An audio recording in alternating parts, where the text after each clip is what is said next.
Bonjour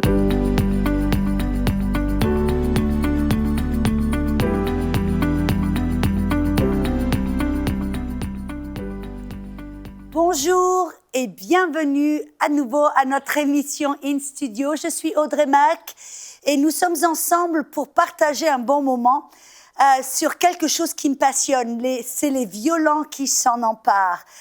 Si vous n'avez pas vu les émissions d'avant, je vous invite à aller sur mcitv.com et à faire un petit peu écouter les émissions précédentes, car nous avons partager pas mal de choses qui sont très importantes, une fondation sur laquelle nous allons bâtir aujourd'hui. Nous avons découvert que tous les gens dans la Bible qui ont reçu leur miracle ont fait quelque chose de violent. Et ça veut dire qu'ils ont été contre la pression de l'ennemi. Quand l'ennemi leur disait « tu ne peux pas marcher », ils se sont révoltés contre cette condition.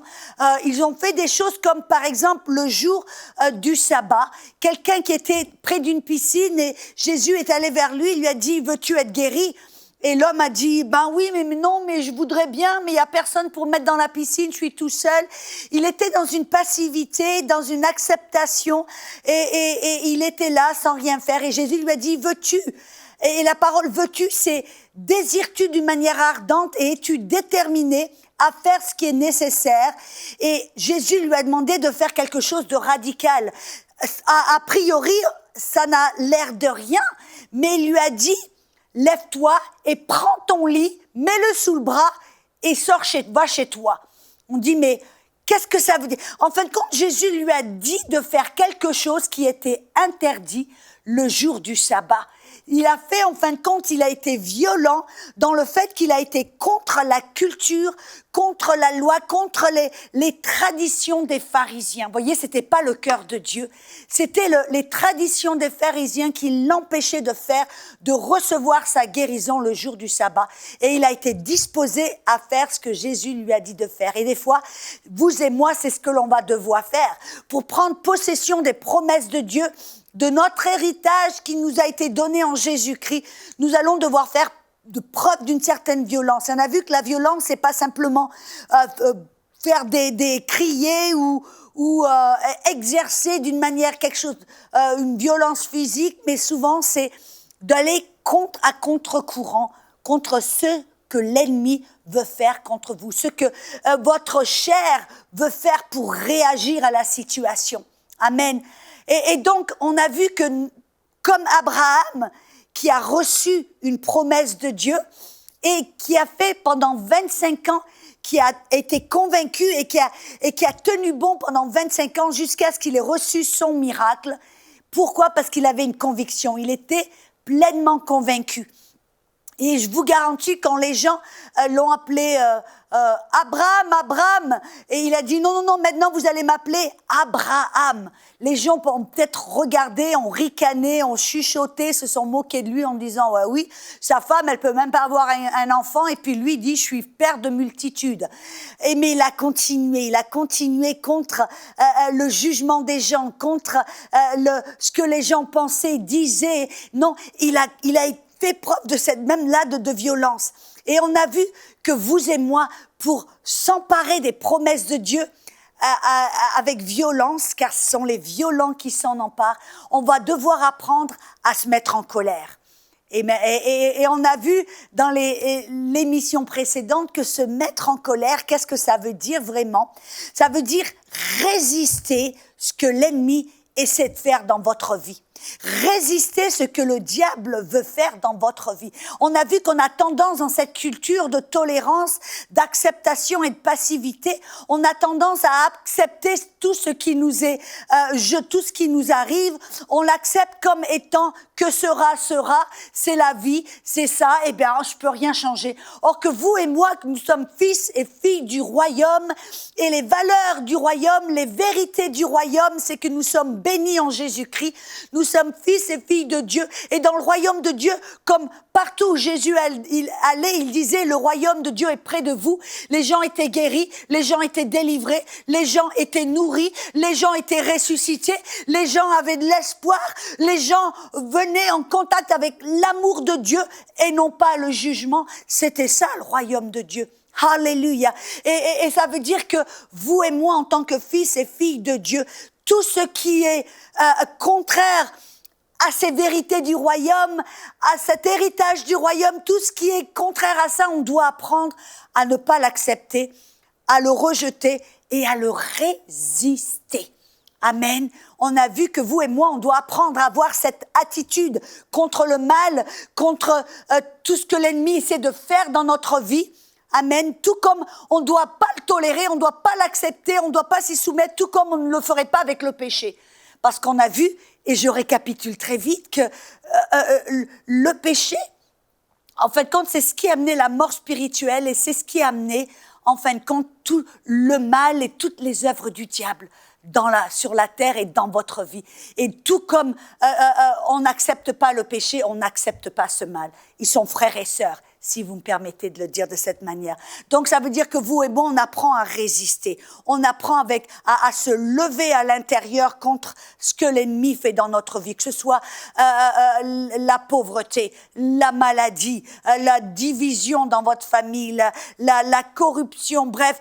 Vous savez ce que l'ennemi fait, vous savez qu'est-ce qu'il veut faire pour détruire, voler, dérober et tuer peut-être même s'il le peut.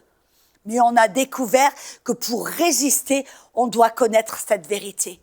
Parce que si on ne sait pas qu'on a l'autorité, on ne peut pas résister. C'est la fille et le fils de Dieu qui comprend qu'avant de repartir au ciel, Jésus nous a délégué son autorité. Il a dit, tout ce que vous autoriserez sur la terre sera autorisé dans le monde spirituel. Je reparaphrase un petit peu un verset qu'on a découvert dans la Bible, dans Matthieu 16, 19. Il dit, tout ce que vous lirez sur la terre sera lié dans les cieux, tout ce que vous délierez sur la terre sera délié dans les cieux. La Bible, la version complète juive nous dit, tout ce que vous autoriserez sur la terre sera autorisé dans les cieux. Tout ce que vous interdirez sur la terre sera interdit dans les cieux ou dans le monde spirituel. C'est à vous, c'est à moi d'autoriser et d'interdire. Ça veut dire que nous avons une autorité, une si grande autorité, et la plupart d'entre nous, on ne sait pas qu'on a cette autorité. On ne sait pas que c'est à nous d'interdire l'ennemi. On ne sait pas que c'est à nous, et on ne sait pas non plus que ce qui se passe dans notre vie, ce n'est pas Dieu qui l'a permis, c'est nous. Oui, je le répète. Vous voyez, la plupart des gens, quand la maladie rentre dans le corps ou quand une tragédie arrive dans une famille, les gens ont tendance à dire « Dieu, pourquoi tu as permis cela ?» Quand en réalité, Dieu ne l'a pas permis. Parce que vous savez, c'est à nous qu'il a donné cette autorité. C'est à nous qu'il a délégué ce pouvoir de permettre et d'interdire. C'est nous, ici sur la terre, je dirais l'homme avec un grand H, a permis à l'ennemi de faire ce qu'il a fait ici sur la terre. Et des fois, très souvent, dans nos propres vies, c'est nous, bien sûr, sans nous en rendre compte, très souvent dans l'ignorance et l'inconscience, on permet à l'ennemi de nous dérober, de nous voler, de nous détruire. Et je vous dis la vérité, c'est le moment que ça s'arrête. C'est le temps que ça s'arrête. C'est le temps qu'on se relève comme fils et filles de Dieu, fils et filles du royaume en disant « Attends, non, diable, t'en as assez fait. C'est fini maintenant ton petit scénario. C'est fini ton manège. Maintenant, je sais que je suis une fille de Dieu, un fils de Dieu. J'ai toute autorité en Jésus-Christ. C'est moi et je t'interdis de faire ceci dans ma famille. Tu n'es pas autorisé à faire cela. Je te l'interdis. » Et vous savez comment très souvent on lui permet de faire certaines choses? Comment on lui donne cette permission?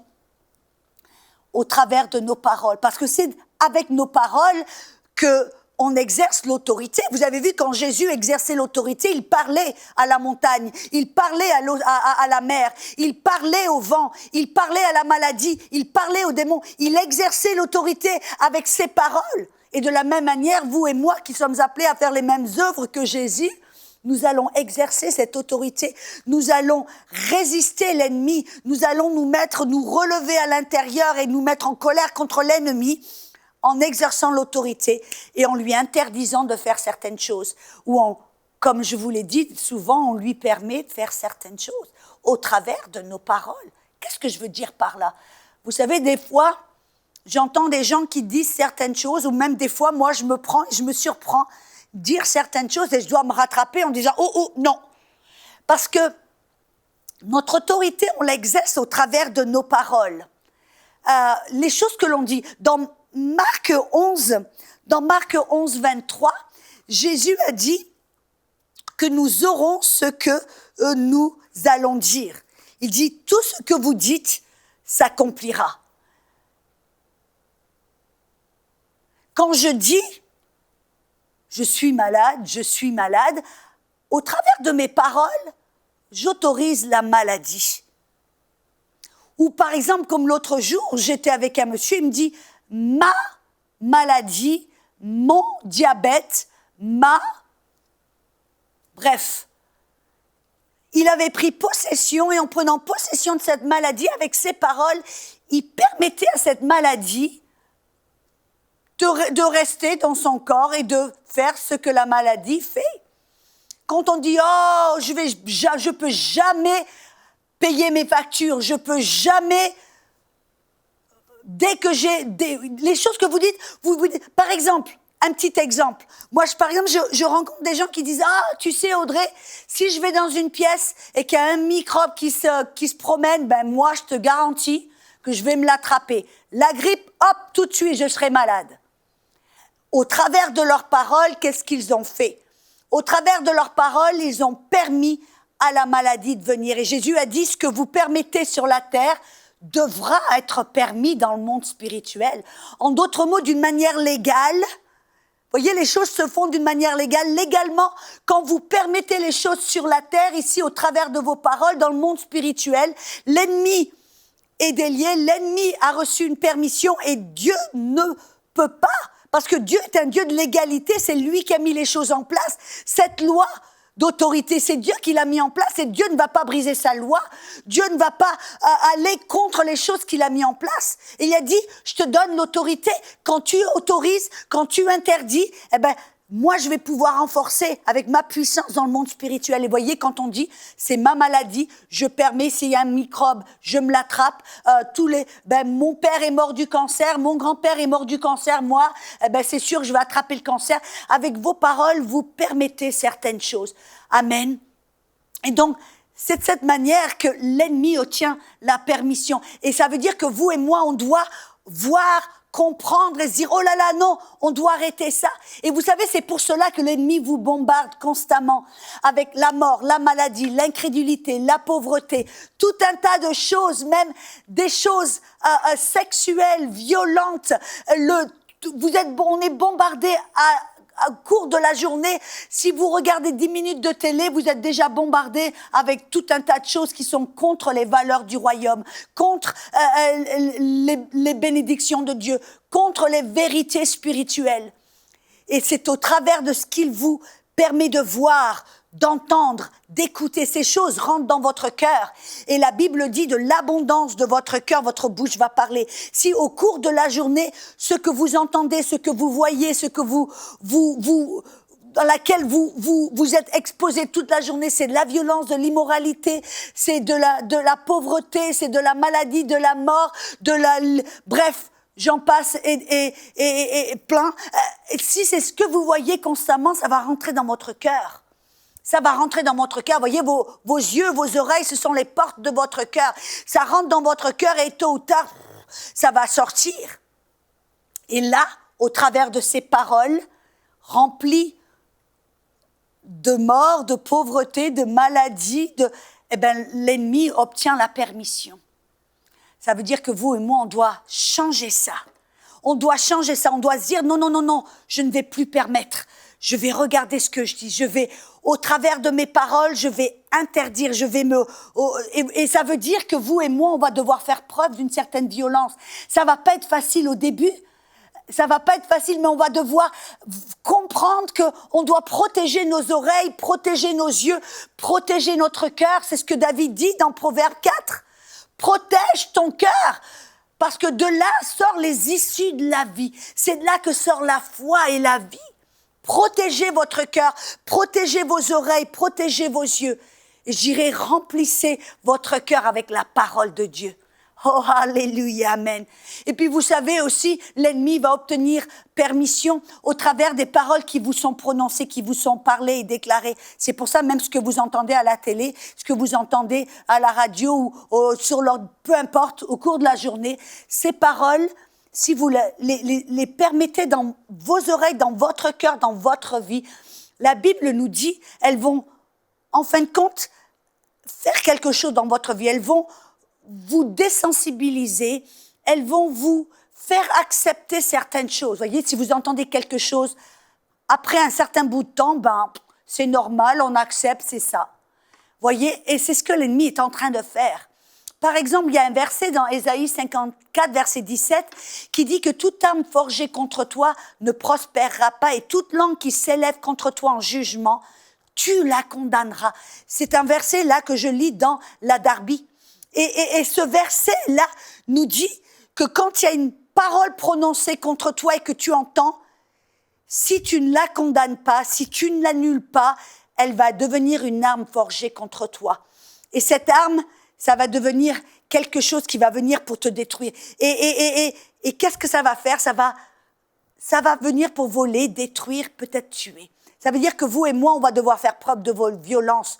Ça veut dire que quand on entend des paroles, que nos oreilles entendent des choses, que quelqu'un vous dit quelque chose, si ce n'est pas selon les valeurs du royaume, si c'est opposé aux promesses de Dieu qui sont oui et amen, si c'est quelque chose qui est en dessous de ce qui vous appartient, de vos droits, de votre héritage, vous avez le droit de vous opposer, de faire preuve d'une violence, non pas dans la méchanceté, non pas dans une violence physique, mais à l'intérieur, vous devez vous lever en disant « je ne l'accepte pas ».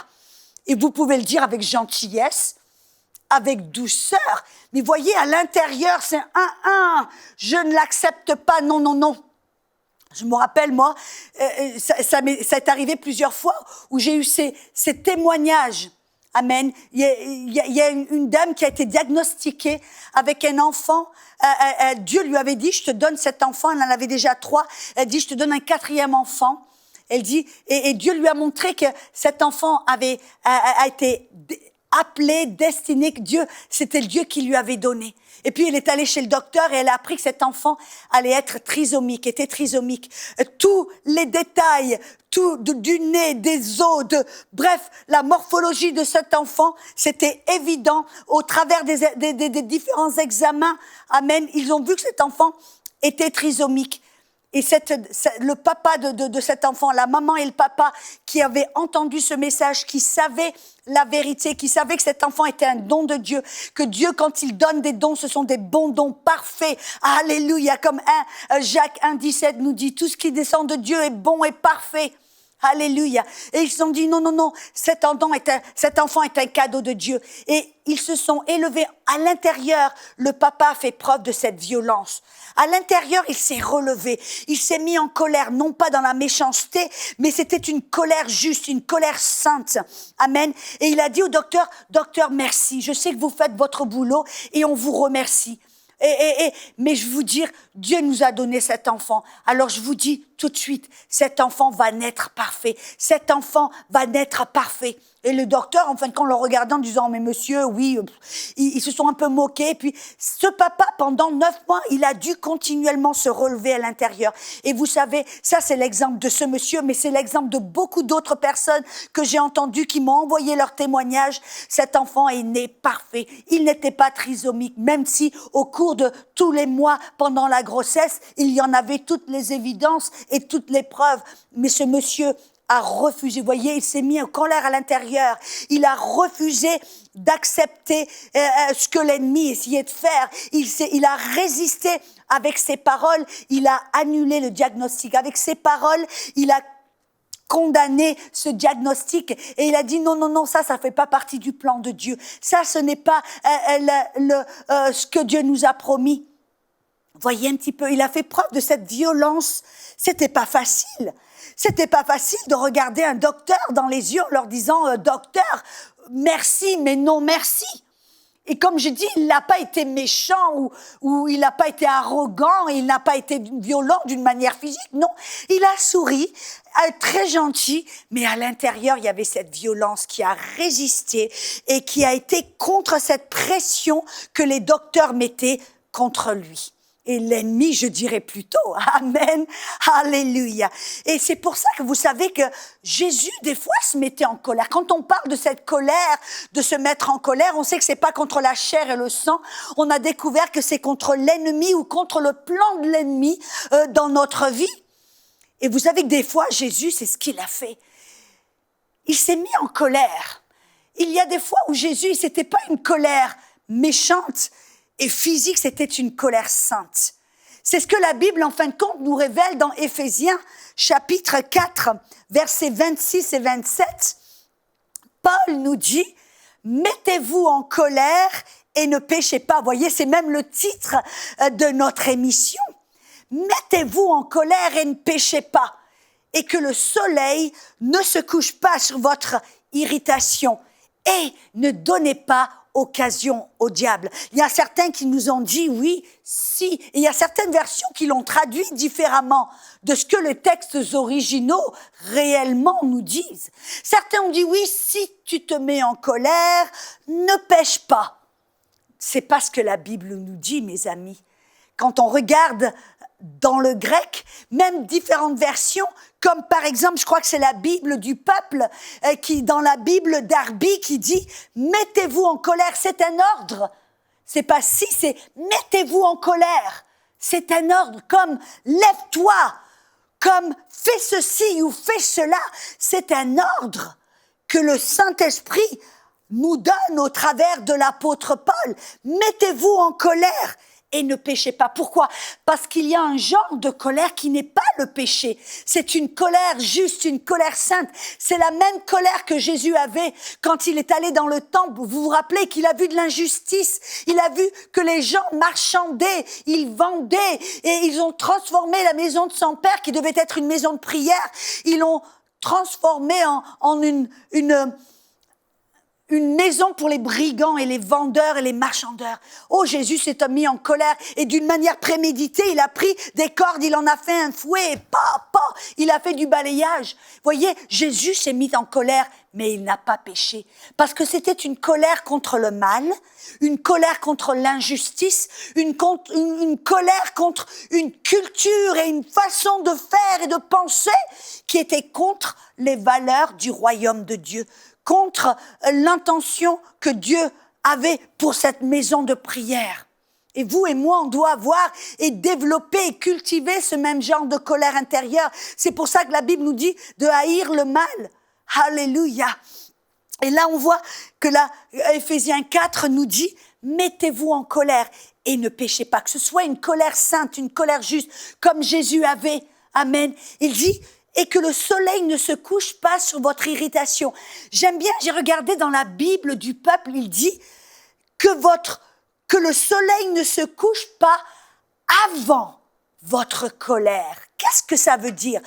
Écoutez-moi bien, mes amis, ça veut dire que à partir du moment où ce genre de colère se couche, à partir du moment où vous perdez ce genre de colère, le verset d'après dit que vous allez donner place à l'ennemi. Vous allez donner occasion au diable.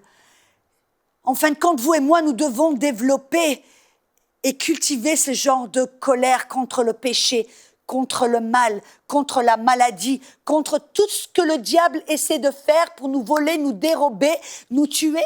On doit se lever à l'intérieur, on doit se mettre en colère contre cette injustice parce que Jésus a payé le prix avec son sang, avec son corps. Il a été crucifié pour payer pour tout ce que le diable a fait. Et lui-même, il a dit, pour cette raison, je suis manifesté pour détruire toutes les œuvres du diable.